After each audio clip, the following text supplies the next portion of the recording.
Amit tours আজকে আপনাদের জন্য নিয়ে চলে এসছে মানস অভয়ারণ্য।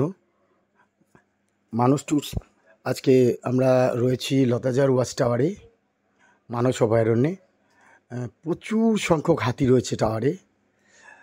সকালে একটু ভালোই বৃষ্টি হয়েছিল, যার জন্য একদম জঙ্গলটা পুরো পরিষ্কার হয়ে আছে, চকচক করছে।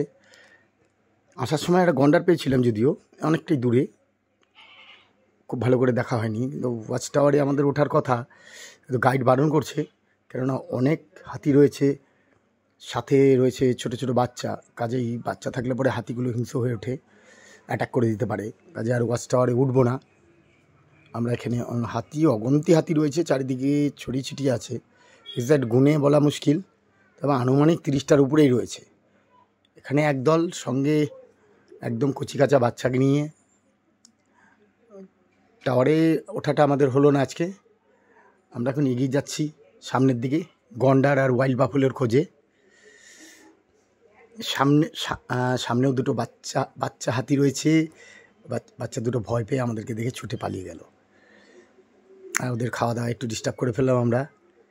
এখন আমরা এগিয়ে যাচ্ছি ওয়াইল্ড বাফেলো এবং গন্ডারের দিকে। দেখি কতটা গন্ডার পাওয়া যায় আর কয়টা ওয়াইল্ড বাফেলো সাইটিং করতে পারি। আমরা নেক্সট ভিডিওতে থাকছে ওয়াইল্ড বাফেলো অ্যান্ড গন্ডার নিয়ে আসছি, সঙ্গে থাকবেন।